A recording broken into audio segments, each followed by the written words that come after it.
Becky. Welcome back to my channel. I'm really excited for today's video because it's kind of a piggyback video off of one that I just posted earlier this week, which was about life skills, but guiding your older teenager or young adult and helping them with the decisions that come with being, you know, 17, 18, 19, even early 20s. And because I have a daughter that age, I have an 18-year-old, but I also have a 12-year-old, and I have learned through homeschooling our oldest and then also helping her with this stage in her life that there's a lot of things that I want to make sure that we make a really big focus of my youngest daughter's, not just her education, because even if you don't homeschool, this is stuff that I think is still important and still should be taught over and above public school. But especially if you homeschool, I've got some resources to share with you guys today that are perfect to add into whatever curriculum you're doing. You can do them all kind of together and make sort of a life skills, home ec almost type of class out of these different resources. And I think it'd be really helpful for you guys. So, and I feel like we did a pretty good job of trying to incorporate life skills with our oldest, but we could have done a better job. And I'm seeing some of that now. Things that we didn't spend enough time talking about, or we didn't talk about really at all with her, that I definitely want to do going forward with her sister. So a bunch of different resources. I will link everything for you in the description box. I don't feel like you have to like write everything down. You definitely can if you want to, but I will link everything that I'm talking about in today's video in the description box. But if you have an older child, or you just want to kind of think ahead, even if your kids are younger, about like, from my perspective, someone's perspective of somebody who does have a child that's 18, our experience so far with that, definitely check out that video that I filmed and posted earlier this week. Life skill resources for younger kids, mostly middle school and high school. I think some of these things could be elementary also, but a lot of this will be over their head. So just keep that in mind. So the first thing is the category of money skills, personal finance, and stuff like that. And I've got notes here and I've got a stack of books, so if I'm kind of looking back and forth, that is why. But the first book is actually Money Matters for Teens. We've actually gone through some of this already with our youngest. This is designed for ages 11 through 14. I don't remember, so don't quote me on this, but I think there is a book for the older age kids. I don't remember, but I do have the 11 through 14 edition. And like I said, we've already gone through here and done some of these activities, not all of them. So definitely something that I could see needing to be done several times, because some of this stuff is going to be over a younger child's head, especially when it comes to like banks and loans and stuff like that. But this book covers a lot of different information, like how banks work, the basics of money, practice forms. So there's like checks in here, and like how to balance a checkbook is in here, I believe. How loans work, how to make a deposit, how to borrow money, being charitable and giving money away, compound interest and stuff like that. That was where we got a little bit too confusing, so I skipped that section. But you've got here some little check register, like mock pages here. And that's one thing I mentioned in that other video was you can talk about balancing a checkbook all day long when your child is younger and explain to them the process of it. But I think until they actually start keeping their own check register or transaction register, whatever you call it, like if you use your debit card or something and you're like kind of always adding that in there, I think until you actually do that yourself and then your bank statement comes and you actually go through and reconcile that, I don't think you can really understand 100% how to do it until you actually do it yourself with real world receipts and your own real world money. But those types of activities are in this book, among other things, and so I think it's a really great resource that, like I said, I can see needing to be done a couple times, you know, maybe when they're 11 and 12, maybe again when they're 13 and 14, to really make sure that as their level of understanding grows, they're able to kind of revisit some of the information and have it make more sense. So that's a great resource that I have had for a while. Two new things that I actually got kind of in that same category, daily marketplace skills. So this is grades 6 through 12. Pretty thin book, so it's not going to take you very long. There's lots of different activities in this book, mostly about budgeting, menu planning, grocery skills like grocery math, sales tax, how to be a smart shopper, and things like that. So I think it's really useful. There is some crossover between this book and the Money Matters book that I just showed you, but it's presented differently, and I think different activities just kind of make it help solidify the concept in your child's mind. And it's not so much so that I would pick one of these versus the other, because most of this book is all about being a consumer and being a smart consumer, forms of payment, like I said, calculating sales tax, web buying and internet fraud, menu math and grocery shopping math. So there's a lot more in this that's not in the other book. So I wouldn't let that little tiny bit of crossover keep you from getting this one and the other one if you're interested in both. But I think that's a great option. And then also from the same people that made that daily marketplace skills is daily social and workplace skills. Again, really important, especially now having an older daughter that is working. There's a couple things that have come up at her job that we're having to deal with that are, you know, difficulties with management and the schedule and the way that they are. And a lot of times businesses are very unorganized and that trickles down negatively to their employees. And so that's kind of some stuff we're dealing with her. And so this book is going to be, I think, really helpful. It would have been helpful for her. But it's not just about that though. It's about making appointments and filling out forms, daily routines, and time management, which I think is super important and definitely something that you would want to talk about, probably going beyond just the couple pages that are in here to really help your child, whether it's their student and their schoolwork or, you know, going into their workforce, how important a routine and time management skills are, making sure you get places on time, workplace and volunteering behaviors, communications and problem solving. That's been a big one that we've had a lot, especially when it comes to her work. And then there's some mock applications, and there's actually a little daily routine activity here. And I think another thing that would go great with this would be to get your child a planner if they don't already have one. It doesn't have to be expensive. It doesn't have to be Erin Condren or anything like that.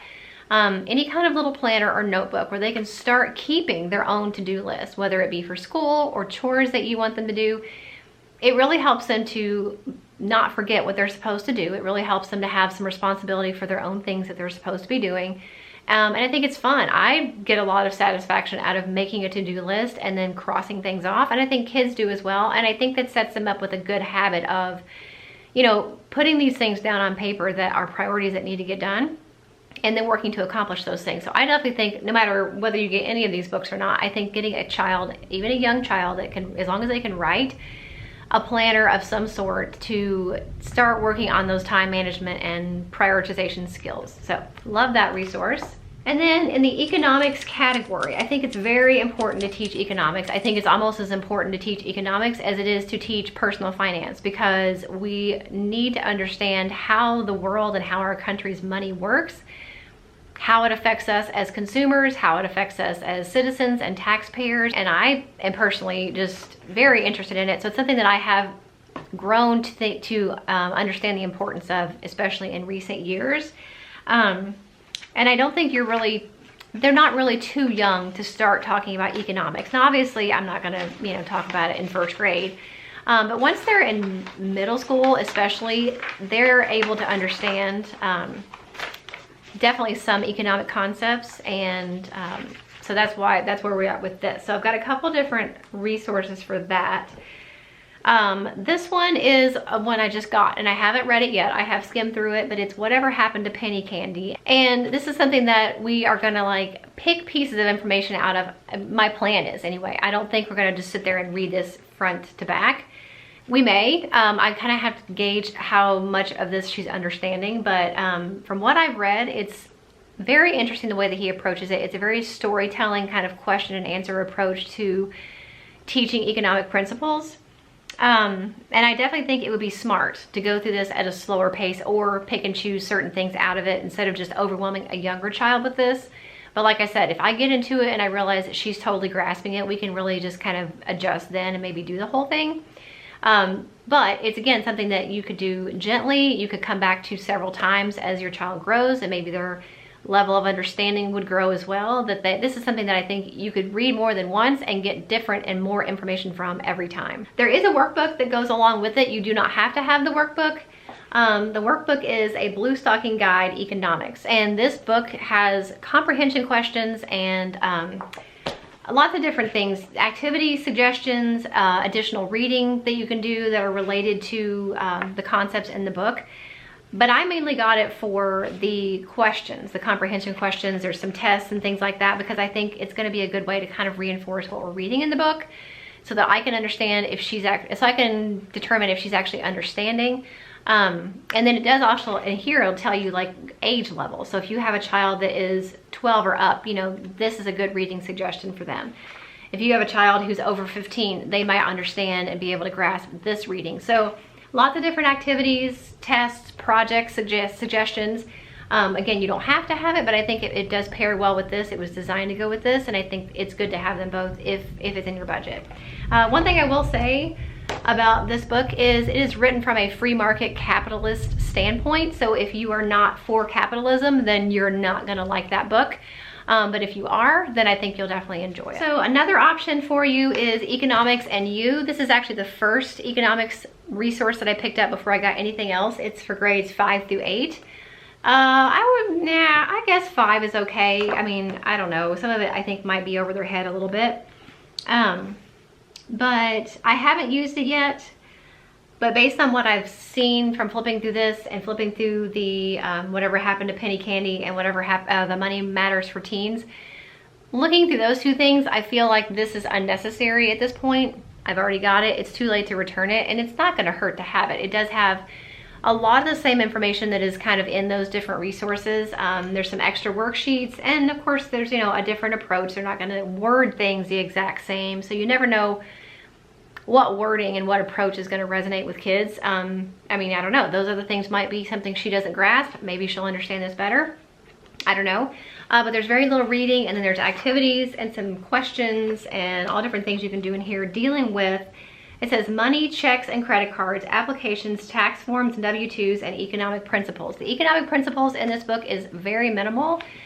So very, very, very brief, very thin. This would probably be a really good introductory, kind of dipping your toe in the economic water, so to speak. But I feel like more than economics, it is more personal finance than economics. So don't get this and expect to learn a lot about the economy. You're going to be talking mostly about checkbooks and balancing a checkbook and filling out forms and things like that. Morals and ethics. So I think it's important to talk about various moral and ethical situations with your kids, because obviously things come up in your normal life that you can have conversations about, but there's some things that you may not have experienced or even think to present as a possible scenario that you might want to if you had that opportunity ahead of time. So there's some great resources that you can use for that. One of them is this book from Critical Thinking Company called What Would You Do? Moral Dilemmas. There's actually 2 books in this series.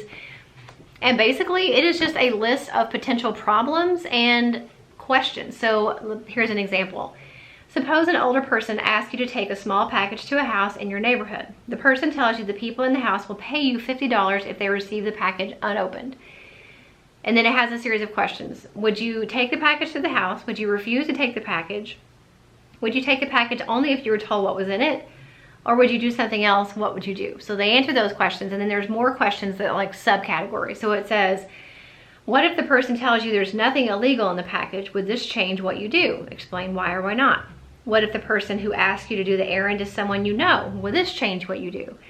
What if the person knows your older brother or sister? What would you do? Basically, it comes up with this one main scenario and then a bunch of different options. And I think it's just a really great way to open conversation with your kids, talking about all these different things, and you never know what other conversations would stem from something like this. And I think it's really important, especially, you know, with a religious stance, you know, along with it, you know, what would you do? Because we're Christians, so we try to infuse the Bible and his principles and God's teachings in everything we do. And this is just another way for us to talk about some scenarios that might come up, what we would do, kind of prepare ourselves for what we might do or say in any given situation. So I had never seen anything like that before. Like I said, there are 2 books in that series, so once we finish this one, we'll probably do the next one. But I just think it's a really great way to get kids and parents talking, because that's one thing that we need more of, is just general talking between people, so that you actually have these opportunities to have these teaching moments and have these moments to explain from your morals, you know, why we would probably do this or why we wouldn't do that. And I think it's just a really great opportunity to do that book affords you, so I love that. That's over and above devotionals and things like that too. Okay, and then health and fitness.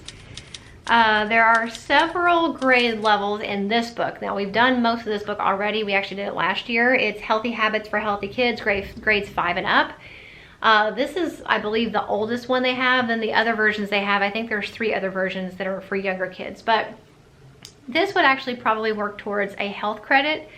If you have a student who needs a health credit, usually I think a health credit is for high school. But it honestly could be a little bit of a science credit too, I think, because it's got a lot of nutrition in it. I mean, pretty much this whole book is about different types of grains, where they come from, growing vegetables, peppers, different types of fruit, how to grow fruit, a balanced diet, what you should eat, dairy. There's some little activities and stuff, crossword puzzles and stuff that go along with what they're talking about. Different types of proteins, growing things organically, being able to read a label and know what it means, to understand what's in your food, what counts as a serving, sodium, cholesterol, food safety, not smoking, healthy lifestyles, staying fit, exercise, sports, training like an athlete. So lots of good information in here. The first half of it, I would say, is mostly based on foods and different types of foods. So it's a little bit boring in that way, but overall I think it's a really great option, and just to kind of get those getting kids understanding that why we eat healthily, where our food comes from, how we can grow food. And you could make a whole unit about that. You could add in growing your own produce, and like that's part of the project, is having your child try to grow something start to finish so they can actually eat. You could incorporate that with some type of physical fitness routine and have a PE credit. So definitely a great resource. I mean, even if you don't choose that one in particular, I think it's important to infuse some type of nutrition, healthy lifestyle curriculum into your day, at all different age levels, because I think it's really important to teach that health and fitness do matter, and what we put in our bodies matters. And so that's a great resource for that. Okay, and then the last one, and again, same situation, doesn't have to be this exact same book, but something along these lines, and I'm using a napkin as a bookmark because I need some more bookmarks. Type of like etiquette, just general life skills, how to handle when this happens. So this book is pretty written to a younger audience, but the information in this book I think is really helpful. This is a kid's guide to manners, 50 fun etiquette lessons for kids and their families. We just started this. Like I said, it is written for young kids, but there are some stuff in here that I think is really, really useful. Table manners, phone and text etiquette, which is a huge one. That is talked about, I think, in one of these 2 books. I don't remember which one. There is a little bit of a section on, you know, how you would text a friend versus how you would text your boss, or how you would address a friendly email versus how you would send a formal email. But that's also discussed in here. Introductions and handshakes, making eye contact, how to have a conversation on the phone. So many of these things that I know so many people, adults included, do not know how to do is in this book. And there's some fun little silly drawings and stuff like that. But, you know, party etiquette and using your phone, earphones, and how you should not have speakerphone on when you're in a restaurant or a public place, which drives me insane. Spell check and grammar, using a cell phone at the table, tipping, eating out, sharing a bill with friends, table conversation. So just hitting a ton of different topics about how to handle certain, mostly social situations. So I love that so far. So those are the resources that I had to share with you guys today for kind of an overall general life skills, know how to handle your own junk kind of a curriculum that I have pieced together. And like I said, we're not going to use every single book all at the same time. We're not going to necessarily finish one book and never go back to it again. I feel like there's a couple of resources that will definitely pick and choose certain things to talk about at certain times. Like right now is a really good time to be talking about inflation and recession. Also, this is probably going to be, some of these things are going to be things that we're going to go through once and then go through them again, and make sure that, you know, a couple different stages of what's left of her schooling career, we're hitting these different topics again, so that, again, as she grows and her level of understanding grows, she's going to grasp more and more of the material as we go through it over and over and over. So I hope these were helpful, and I think it's just important overall, whether you homeschool or not, but especially if you homeschool, that's one of the benefits, that's one of the blessings, is being able to design your own curriculum and really put in it what you think is important. And I think if more people did that, even if your child is public school, if you were teaching more of what you think is important, your values, your morals, how to think, how to be responsible, how to be a good citizen and a good consumer, how to be smart with your personal finances, how to infuse your faith and your morals into every situation that you come across. If more of us did that more often, the world would be a lot better place. But we as homeschooling parents have the opportunity right in front of us to do that as much as we can. And I know we're busy with math and spelling and vocabulary and sports and dance class and all that stuff. I know we're still busy with those things, but we have a better opportunity probably than anybody to put these things and make sure these things are getting done and getting talked about and getting taught right here in our own homes for homeschool. So I hope this video encouraged you. I will link all the resources that I have for you that I talked about today in the description box. Like I said, these are just some of the resources out there. There are tons that you can obviously pick and choose what you feel like would be a better fit for you and your family. This is just what I've come across and kind of curated so far to infuse into her curriculum now and over the next couple of years. So I hope it was helpful. I will link my homeschooling playlist for you. Every homeschooling video I've made in the past is in that playlist. There are curriculum choices videos, curriculum reviews, homeschool mom encouragement, tons of homeschool videos in that playlist. We've been homeschooling now, this is our 9th year. So there's lots of videos in that playlist that I think will be helpful. If you enjoyed this one, make sure you give it a thumbs up. Don't forget to check out the video from earlier this week about guiding your older teen/young adult. I think that'll be helpful as well. And I'll see you in the next video. Bye.